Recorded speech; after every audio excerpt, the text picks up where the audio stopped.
Hello class 9th।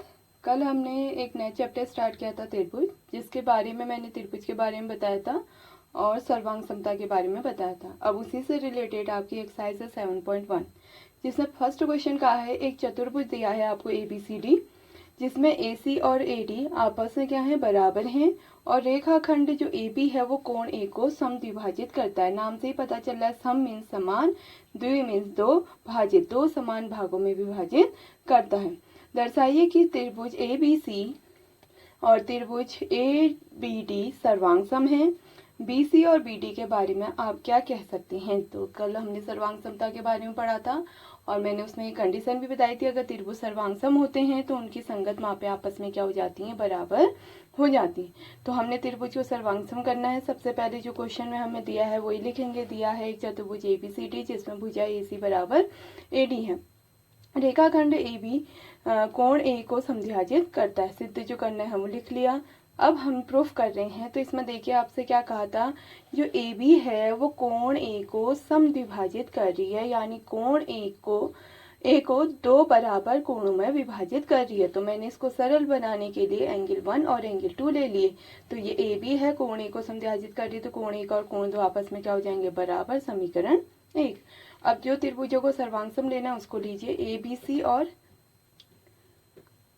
ABD। अगर आपको direct समझ में नहीं आता है तो आप इसमें रफ आकृति बना सकते हैं। ये देखिए, पहला ये था ABC और दूसरी आपकी है AB और D, यहाँ पर दो, तो इनमें ये बराबर हैं। तो हमको देखो सर्वांग सम करने के लिए जो कल अलग अलग कंडीशन सिखाई थी उससे करते हैं। पहला AC और AD, इनमें जरूर रीजन लिखने पड़ते हैं, ये हमें क्वेश्चन में ही दिया है तो हमने लिख दिया है। कोण 1 और कोण 2 आपस में बराबर है, हमने समीकरण 1 से लिख लिया। सॉरी, यहाँ पर समीकरण 1 से हो गया। तीसरा, अगर आप इन दो त्रिभुजों में देखो, यहाँ भी AB आ रही है, यहाँ भी भुजा AB आ रही है, तो इनको बोला जाता है उभयनिष्ठ भुजा। तो तीसरा क्या हो गया आपका, AB = AB उभयनिष्ठ भुजा। तो हमारे पास ऐसे सर्वांग समता से क्या हो गया, त्रिभुज ABC और त्रिभुज ABD सर्वांग सम हो गए।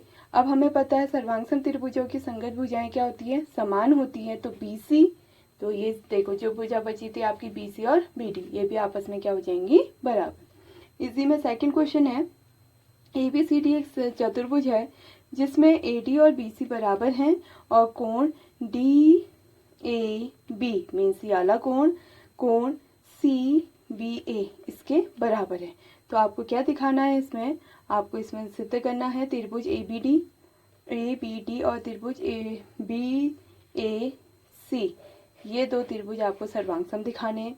दूसरा BD और AC को बराबर दिखाना है, BD और AC को बराबर दिखाना है। और तीसरा कोण ABD को कोण BAC के बराबर। तो सबसे पहले तो दिया है, सिद्ध करना है, आपने लिख लिया। तो अब देखिए इसमें क्या करेंगे, हमने सिद्ध करना है कि त्रिभुज, पहला हमने ABD, तो अब आपको डायरेक्ट समझ में ना आए तो आप रफ में आकृति खींच सकते हैं।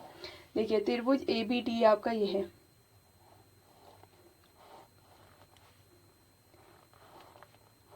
A B और D, इसको किसके सर्वांग सम करना है, BAC के। ये हो गया A B और C। साथ में हमें इसमें कहा था जो आपकी AD है वो भुजा इसके बराबर है, ठीक है। और ये कोण आपस में क्या है, बराबर है। तो अब आप देखिए इन दोनों में क्या है, एक तो कोण बराबर है, ये हमें दिया है। दूसरा ये भुजा बराबर है। अब तीसरा देखिए, यहाँ भी AB भुजा है, यहाँ भी AB भुजा है, उभयनिष्ठ। तो पहला हम दोनों त्रिभुजों में लेंगे, AD बराबर BC दिया है, कोण बराबर दिए हैं और AB बराबर AB उभयनिष्ठ भुजा। तो ऐसे सर्वांग समता से त्रिभुज क्या हो गया आपके, सर्वांग सम। सेकंड पार्ट में हमें दिखाना था BD और AC बराबर हैं, BD और AC हाँ होंगे, क्योंकि सर्वांग सम त्रिभुजों की संगत आप पे क्या होती है, बराबर होती है, इसलिए BD बराबर AC। ऐसे ही सर्वांग सम त्रिभुजों की संगत मापें बराबर होती है, तो कोण ABD, ये कोण और BAC आपस में क्या हो जाएंगे, बराबर, ठीक है।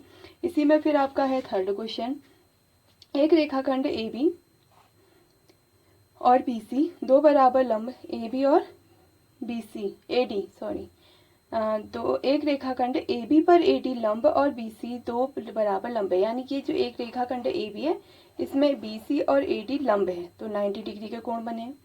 दर्शाइए कि सी डी रेखाखंड ए बी को समद्विभाजित करता है। जो सी डी है ए बी को समद्विभाजित करता है, मीन्स ये भुजा और ये भुजा हमें क्या दिखानी होगी, बराबर। तो इसके लिए अब हमें बराबर सिद्ध करना है, तो दोनों त्रिभुजों को सर्वांग सम कर दीजिए। कैसे करेंगे, ये 90 हो गया एक, दूसरा ये भुजा होगी बराबर दिया हुआ है, और तीसरा ये शीर्षाभिमुख कोण। तो ए एस सर्वांग समता से दोनों त्रिभुज क्या हो जाएंगे, सर्वांग। तो हमें क्या दिया है, ए बी एक रेखाखंड है जिसके सिरों ए बी ए तथा बी पर क्रमशः ए डी और बी सी लंब इस प्रकार है कि ए डी बराबर हमें बी सी दिया था। तो सी डी रेखाखंड ए बी को समद्विभाजित करिए, पूरा क्वेश्चन से ही लिखा जाता है। हम त्रिभुज, मैंने कहा था इसमें हमको ये भुजा और ये भुजा बराबर दिखानी है, तो कौन से त्रिभुज लेंगे, ओ बी सी और ओ ए डी, इन दो त्रिभुजों में ले लेते हैं। तो एक तो हो गया आपका O B C equal to O A D कोण 90, दूसरा एंगल 1 इक्वल टू एंगल 2 शीर्षाभिमुख कोण, तीसरा B C equal to A D दिया है। तो ए एस सर्वांग समता से दोनों त्रिभुज आपके क्या हो जाएंगे, सर्वांग सम।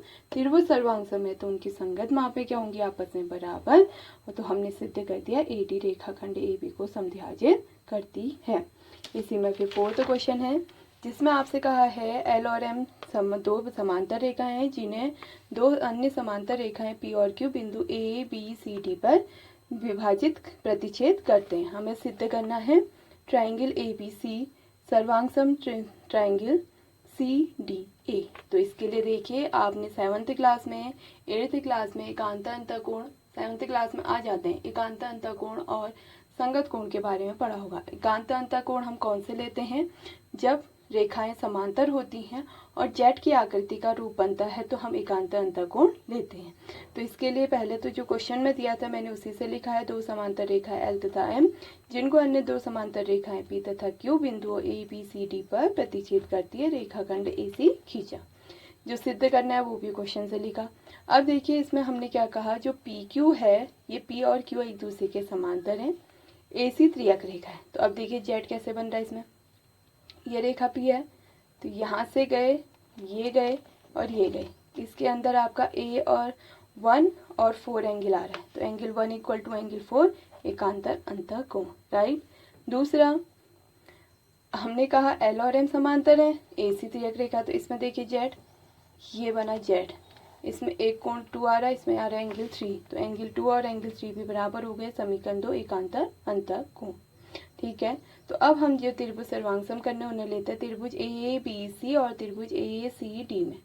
पहला एंगल 1 इक्वल टू एंगल 4 समीकरण 1 से, एंगल 2 इक्वल टू एंगल 3 समीकरण 2 से, और तीसरा अगर हम देखते हैं इसमें उभयनिष्ठ भुजा आ रही है ए सी, ये देखिए ये त्रिभुज है, ये त्रिभुज है उभयनिष्ठ भुजा ए सी। तो यहाँ पर ए ऐसे सर्वांग समता से त्रिभुज क्या हो जाएंगे, सर्वांग सम। इसी में फिर 5th क्वेश्चन है, रेखा एल, ये आप चित्र सही करिए और चित्र आप लोग पेंसिल और स्केल का यूज करके बनाएंगे। और ये जो A B C D P ये नेम ही लिखते हैं, इसमें भी पेंसिल का यूज होगा, पेन का यूज बिल्कुल भी नहीं होगा चित्रों में, तो इसलिए ध्यान से काम करिएगा। रेखा एल कोण ए को समद्विभाजित करती है, ये रेखा एल है, ये कोण ए को समद्विभाजित करती है। बी रेखा एल पर स्थित कोई बिंदु है, बीपी और बी क्यू कोण ए की भुजाओं पर बी से डाले गए लंब हैं। दर्शाइए त्रिभुज ए पी बी सर्वांग सम है ए क्यू बी के, और BP equal to B Q सिद्ध करना है। तो ये तो सिद्ध हो जाएगा अगर दोनों त्रिभुज हमने सर्वांग सम करे। तो पहले तो दिया है, जो क्वेश्चन में दिया था मैंने वही लिखा है, एक रेखा एल जो कोण ए को समद्विभाजित करती है। रेखा एल पर कोई बिंदु बी स्थित है, बिंदु बी से कोण ए की भुजाओं ए पी और बी ए क्यू पर क्रमशः बीपी तथा बी क्यू लंब हैं। सिद्ध जो करना है क्वेश्चन से वो मैंने लिख लिया। तो अब देखिए इनको सर्वांग सम कैसे कर सकते हैं। अभी हमने कहा था कि जो रेखा एल है वो कोण ए को समद्विभाजित कर रही है, means angle 1 equal to angle 2 समीकरण 1। दूसरा ये दो कोण क्या हो गए, क्यू और पी 90। तीसरा हम त्रिभुज में देखते हैं तो ये कौन सी भुजा हो गई आपकी, उभयनिष्ठ क्या ए बी। तो क्या होगा इसके लिए प्रूफ, क्योंकि एल कोण ए को समद्विभाजित करती है इसलिए एंगल 1 इक्वल टू एंगल 2। त्रिभुज ए क्यू बी तथा बराबर नहीं तथा त्रिभुज ए पी बी में देखिए एंगल 1 इक्वल टू एंगल 2 समझ गए एक से, angle Q equal to angle P equal to 90 degree, और तीसरा हमारे पास हो गया AB इक्वल टू AB उभयनिष्ठ भुजा। तो ए ऐसे सर्वांग समता से त्रिभुज क्या हो जाएंगे, सर्वांग सम। सर्वांग सम त्रिभुजों के संगत भाग क्या हो जाते हैं, आपस में बराबर, इसलिए BP इक्वल टू कितना हो जाएगा, BQ। तो आज हम एक्सरसाइज 7.1 के 5 क्वेश्चन करेंगे, इन्हें देखेंगे, समझेंगे, जहाँ पर नहीं आएगा मुझसे पूछ लें।